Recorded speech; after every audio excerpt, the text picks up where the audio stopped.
The next Alien comic we're going to be covering is Alien Black, White, and Blood, a mature anthology comic under the Marvel banner. Let me tell you about it.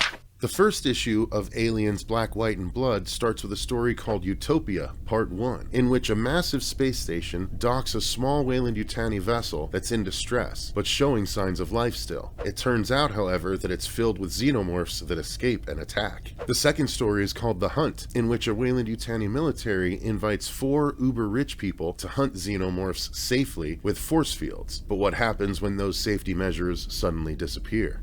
The third story, titled Maternal Instinct, begins aboard the ship Abertalk. Its mother's central computer program tries to help a child escape since xenomorphs have overrun it. But will it be successful? The second issue begins with the continuation of the Utopia story, in which the Forward Space Station manages to cordon off the xenomorphs to one part of the ship, but conflict emerges between the two higher-ups. The second story is entitled Morsel, in which a group of people mining resources from a planet for Weyland-Yutani find terror when xenomorphs attack. The final story in the issue is titled First Day, where on Space Station Echelon, a group of colonial marines on a mission are attacked by aliens while dealing with their own power struggle. The third issue begins with the continuation of the Utopia story, in which many years later, the synth Siostra watches over the last 148 humans in existence, all of which are needed to repopulate. But what happens when xenomorphs are around and a child gets curious? The second story is titled Gear in the Machine, in which a group of military scientists that are removing chest bursters and studying them have to try and survive when a specimen accidentally grows to adulthood.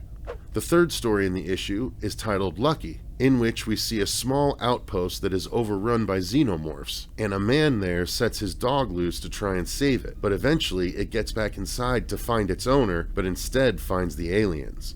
Now the question is, can the dog escape again? The fourth issue begins with the conclusion of the Utopia story, in which Siostra the Synth takes a final walk through the space station before going to see the xenomorph queen, who she calls Perfect, all before the station lands on the perfect new world that was meant for humans, but has now been given to the xenomorphs. The second story of the issue is titled Hide and Seek, in which a man who took on a Weyland-Yutani mission in exchange for helping his sick daughter does his best to get back to her when his assigned ship is overrun by xenomorphs. The final story, Mother, is a sequel to issue 1's Maternal Instinct, in which Joshua survived being jettisoned into space and built a new ship like the one he grew up on. Unfortunately, years later, xenomorphs get aboard and wreak havoc while a crazy woman watches and smiles. So that's it for the anthology. Stay tuned for a What If.